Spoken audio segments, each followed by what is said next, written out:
Power of the Invisible Sun is a collection of photographs that I've taken in really messed up places.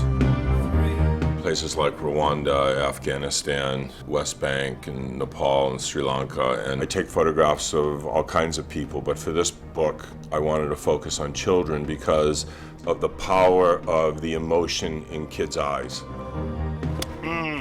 Bam! I use the camera as a way to make a connection with people. This is you. Icones. Okay? When I take a photograph, I am taking a photograph of someone's eyes. And I'm taking that photograph of the eyes because I'm trying to replicate in some way the experience that I have being on the road, trying to help people, and being able to look into the eyes of the person that I'm trying to help and feel their humanity and have them feel mine. That's the kind of return on investment, that's the kind of impact on yourself that I try to explain to people, but it's so hard without feeling that moment of emotion of being there eyeball to eyeball with someone.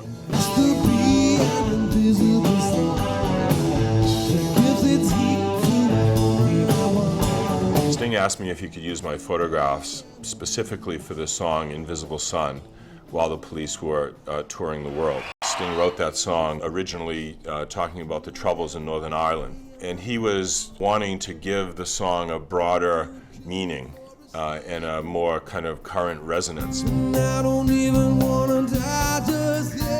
And more than 4 million people came to these concerts. So it was really an incredible moment for these children who are some of the most anonymous kids in the world, being projected on screens bigger than the houses that they live in. And millions of people had the experience of looking into their eyes, and I'm hoping that when people read this book, they feel like they're joining that community. My family and I have come to Rwanda now for almost 10 years.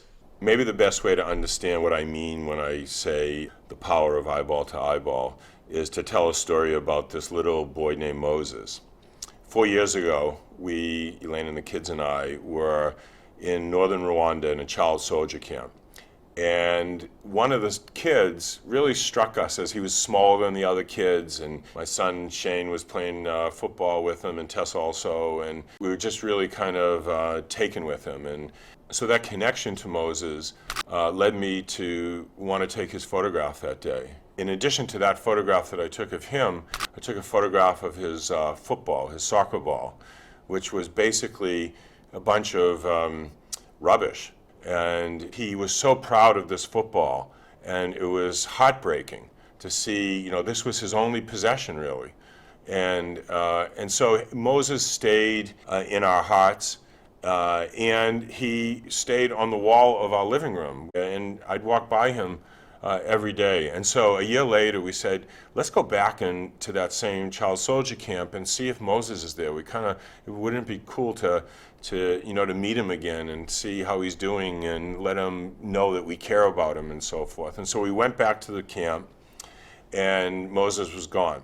So we have seen many times when we come to Rwanda, children playing with footballs that are broken. And so just last month in Rwanda, we were at another child soldier camp in the opposite end of the country, and we went there to distribute these indestructible footballs. And then all of a sudden, this little boy walks up to Shane and says, "Hi, I'm Moses." Moises?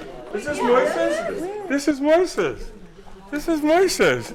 Oh, Moises!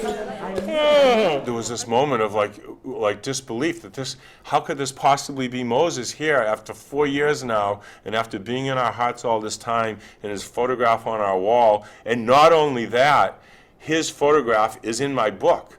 This is a book of photographs from around the world.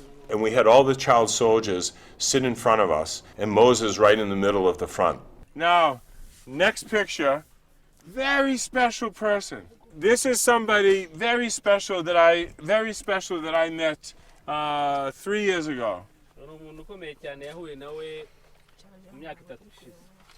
Look. Moises!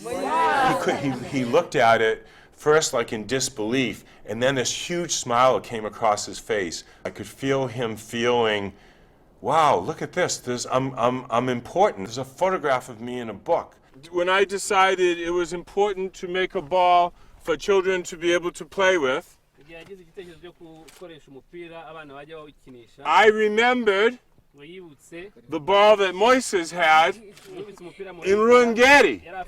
This ball. This is your ball.